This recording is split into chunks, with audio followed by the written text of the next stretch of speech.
नमस्कार, आपके साथ मैं हूं तेजस्वी चंडोक नैयर। मुंबई में भारी बारिश की वजह से एक शॉपिंग सेंटर का कुछ हिस्सा गिर गया, जिसमें दबकर 3 लोगों की मौत हो गई और 6 लोग घायल हो गए। ये इमारत गोरेगांव रेलवे स्टेशन के ठीक सामने स्थित है। मुंबई में पिछले 2 दिनों से तेज बारिश हो रही है और भारी बारिश की वजह से गोरेगांव में प्रसाद शॉपिंग सेंटर का बाहरी हिस्सा टूटकर नीचे गिर गया। जिस वक्त ये घटना हुई वहां कुछ दुकानों में लोग मौजूद थे और वो मलबे के नीचे आ गए। काफी मशक्कत के बाद उन्हें मलबे से बाहर निकाल लिया गया, लेकिन 3 लोगों को बचाया नहीं जा सका। हादसे में घायल 6 लोगों को अस्पताल में भर्ती कराया गया है। बताया जा रहा है कि इमारत काफी पुरानी थी और पहले भी हादसे की आशंका जताई गई थी। जब हम बाहर निकल रहे शॉपिंग के तभी कुछ आवाज आ रही थी, जैसे कि सरिया टूट रहा है या कंक्रीट टूट रहा हो।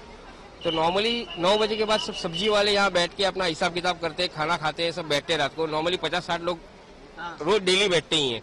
लेकिन आज नसीब से उनके नसीब अच्छा था उनका कि उनको इन्फॉर्मेशन मिल गई कि भाई आज टूटने लायक है, तो कोई बैठा नहीं वहां पे।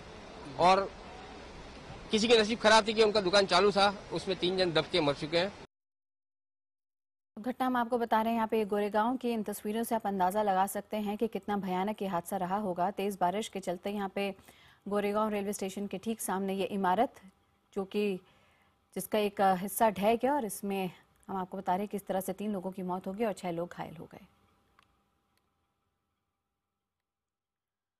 और आपको बता दें कि लगातार इस खबर को IBN 7 ट्रैक कर रहा है। हमारे संवाददाता निशात शमसी ने थोड़ी देर पहले हालात का जायजा लिया। मुंबई में पिछले 24 घंटे से लगातार तेज बारिश हो रही है और इस तेज बारिश की वजह से मुंबई के ही गोरेगांव स्टेशन के ठीक सामने की जो एक शॉपिंग कॉम्प्लेक्स है, कल देर शाम तकरीबन रात कहें तो 9:30 बजे अचानक से इस शॉपिंग कॉम्प्लेक्स का जो बाहरी हिस्सा है उसका एक पूरा जो बाहरी हिस्सा है वो अचानक भरभरा के नीचे गिर गया, जिसकी चपेट में आने से तकरीबन 6 लोग काफी गंभीर रूप से घायल हो गए, लेकिन 3 लोगों की मौत हो चुकी है। हालांकि जो प्रशासन है BMC है, उसने जो पूरा रेस्क्यू ऑपरेशन है वो कंप्लीट कर दिया है, लेकिन जो मलबे का ढेर है वो अभी भी यहाँ पे साफ दिखाई दे रहा है। यहाँ पर तमाम दुकानें थी, कई सारी दुकानें थी, जिसमें काम करने वाले लोग जो हैं खासतौर से वो सबसे ज्यादा इनकी चपेट में आए हैं। घायलों को फिलहाल सिद्धार्थ अस्पताल में भर्ती करा दिया गया है और यहाँ पर BMC ने जो मलबा है उसको पूरी तरह से साफ कर दिया है।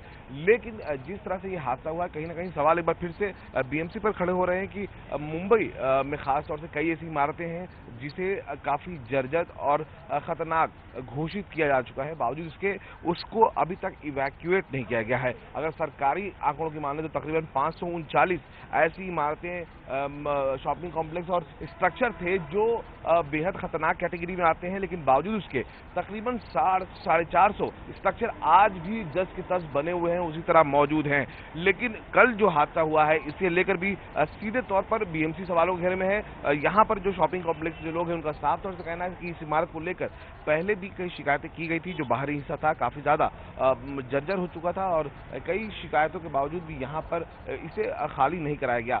जो तस्वीरें हैं वो साफ दिखाई दे रही हैं, किस तरह से जो बाहरी हिस्सा है वो पूरी तरह से हिला हुआ है, बाहर अचानक गिर गया है और ये कमजोर होने की वजह से हादसा जो है वो सामने आया है, ये फिलहाल BMC की तरफ से कहा गया है। लेकिन कुल मिला के इस पूरी घटना के बाद कहीं ना कहीं एक बार फिर से मुंबई में जो लोगों की जान है और खासतौर से बरसात के वक्त इस तरह के हादसों में लोगों की जो जान जाती है उसे लेकर BMC हर बार सवालों के घेरे में रहती है। इस बार भी उनके पास इस बात का कोई जवाब नहीं है कि अगर इस तरह की इमारत की जानकारी उनके पास थी तो बावजूद इसके इसे खाली क्यों नहीं कराया गया या उसे तोड़कर हटाया क्यों नहीं गया। कैमरा यार से साथ निशात शमसी, मुंबई, IBN 7। और ज्यादा जानकारी के लिए हमारे साथ जुड़े रहे निशात शमसी। निशात, इस वक्त वहाँ पे क्या हालात? बिल्कुल तेजस्वी, मैं आपको तस्वीर दिखा देता हूँ। यहाँ पर जो रेस्क्यू ऑपरेशन है वो पूरा कर लिया गया है। यहाँ पे पुलिस की टीम है वो इस पूरे मामले की जांच में जुटी है कि आखिर ये हादसा हुआ कैसे। हालांकि जो यहाँ पर मरने वालों की संख्या है वो 3 हो चुकी है, 6 लोग घायल हैं, लेकिन अब पुलिस पूरे मामले को लेकर जांच में जुटी है कि जो कोई भी दोषी है उसके खिलाफ कार्रवाई की बात कही जा रही है। तो कहीं ना कहीं जिस तरह से ये पूरा हादसा हुआ है उसके बाद सवालों के घेरे में BMC जरूर है, लेकिन यहाँ जो दुकानदार हैं उनका कहना है कि इमारत इतनी पुरानी नहीं थी, लेकिन जिस तरह से ये हादसा हुआ वो खुद बेहद चौंके हुए हैं कि आखिर इस तरह से अचानक ये मलबा गिरा कैसे। बिल्कुल निशात, फिलहाल तमाम जानकारी के लिए आपका